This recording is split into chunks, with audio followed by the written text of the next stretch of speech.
What do Giannis, Vanguard, BlackRock, and Dividends all have in common? We'll give you a hint. Today we're talking about ETF investing.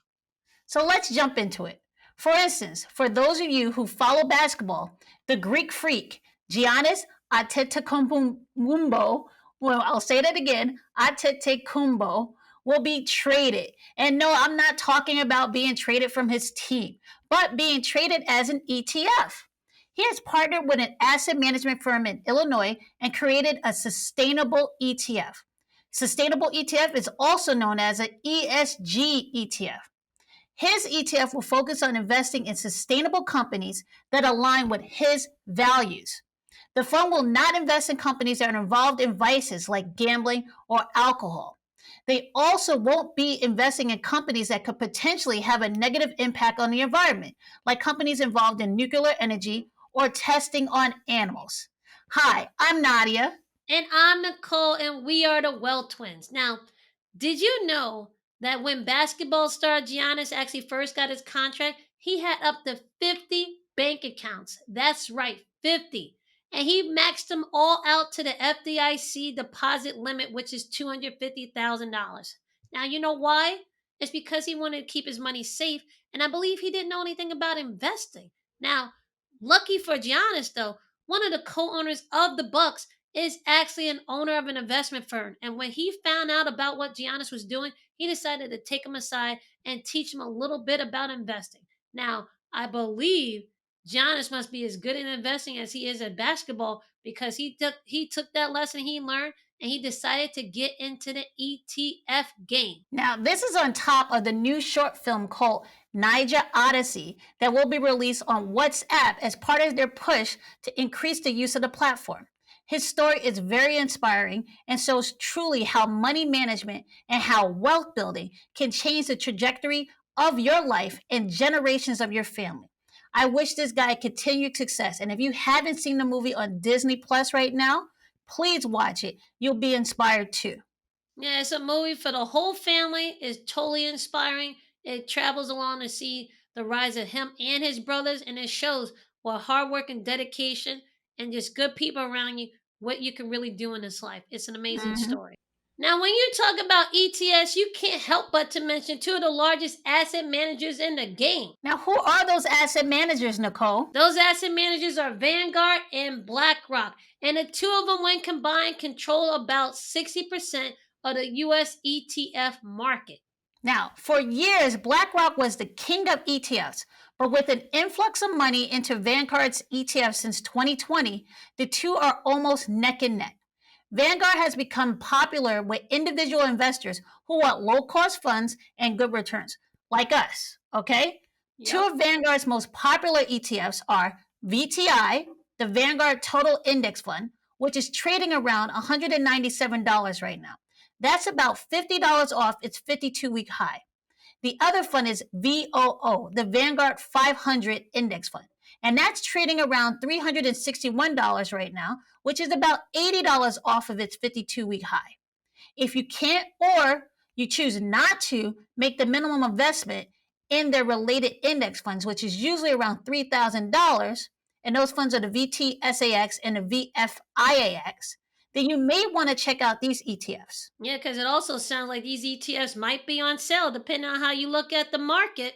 Exactly. Now, BlackRock, on the other hand, focuses more on the institutional investors. Now, what do I mean by institutional investors? I mean institutional investors like companies and big organizations. This is the big money. These are not individual retail investors like us. Their two biggest ETFs are iShares Core S&P 500, IVV, and it is the largest equity ETF on the market, and it's trading around $393, which is $90 below its 52-week high. Now, BlackRock's best performing ETF this year was the iShares Oil and Gas Exploration and Production ETF, IEO. Now, let me guess why that was doing great this year, okay? I It's don't right know. now it's trading around $93, which is about $16 off of its 52-week high. Now, really, we must be twins now because I did want to talk about BlackRock and Vanguard, but I wanted to hit it from a different angle. You're talking about stocks. I wanted to actually talk about their bond ETFs because these guys are actually having a rivalry there too. You know, Hmm. Vanguard's total market ETF called BND bond is very close to taking over BlackRock's core US aggregate bond ETF in terms of amount of assets under management. BlackRock's ETF is actually the ticker symbol for that is AGG. And if and when Vanguard takes over, it will become, as Financial Times article puts it, the bond ETF king. Now, Looks like there's a there's more than couple of one reasons king why being this crowned may this be year. happening. As Nadia mentioned earlier, she talked about retail investors versus institutional investors. When it comes to Vanguard, Vanguard is all about focusing on a retail investor. Now, BlackRock focuses on the institutional investors, like Nadia said. And these institutional investors love technical, tactical trading. So, not Hmm. technical, some do, but tactical trading, meaning they're going to pick where they're going to put the money for these institutions based on where they believe they can have some return or some diversification. Now, when it comes to Vanguard, these guys are long term buy and hold type of people. They put their money into Vanguard and they leave it into Vanguard. So the best thing a fund could do is not lose money. And Vanguard does a good job of not losing money. Now, BlackRock is starting to suffer because of the way they were marketing. They're marketing to tactical institutional traders, and therefore, it's very likely that sometimes some of the money is going to look to other places because of liquidity or just to harvest tax losses. Now, on top of that, when it comes to losses, the bond market has just been underperforming, and people are looking, like I said, for a better place to put their money. Matter of fact, the first half of 2022 was the worst year for bonds since 1980. I Hmm. have some bonds and bond fund ETFs in my own portfolio, but they're not that significant, so I'm doing all right now. But the reason why I don't have that many bond ETFs in my portfolio is because I want to take on more risk and also because of my age. Now, although I like to take on more risk, one risk I do not like to take or I do not like is inflation risk. And if you've been reading the news, you know inflation is all over it. Yeah, one of the things related to inflation is this week, the consumer price index came in higher than expected because inflation is still growing. Now, if you don't know, the consumer price index is the measurement comparing the price of a basket of goods and services over time. Even if you didn't know what those goods and services are in that basket, I'm sure you have seen prices go up for the items that you have to purchase for yourself, and you're getting less for your money. I know I For do. instance, I went to get a bagel the other day and I bought two bagels. One was plain and one had butter. It cost me $7, which is insane. Now, Seven granted, they dollars. were rainbow bagels. They were rainbow bagels. They're a little special, but they didn't even toast them and they didn't even have cream cheese on them. Last year, I would have got them toasted and cream cheese for probably $6. Okay, So Nadia, are you so talking about is that inflation? Is that how you explain inflation? that's how I'm explaining inflation. Okay, Okay, just to now try by to the make way, it more guys, relatable. if you like the way Nadia explained inflation, then you should definitely subscribe to this channel and also click the notification bell because that is exactly what we do. We take complex terms like inflation, anything about the markets, anything about personal finance, and we break it down so that you understand them and how it relates to your life. So you appreciate that type of info and the way we do things. Please subscribe to the channel and also help these sisters out. Okay, friend.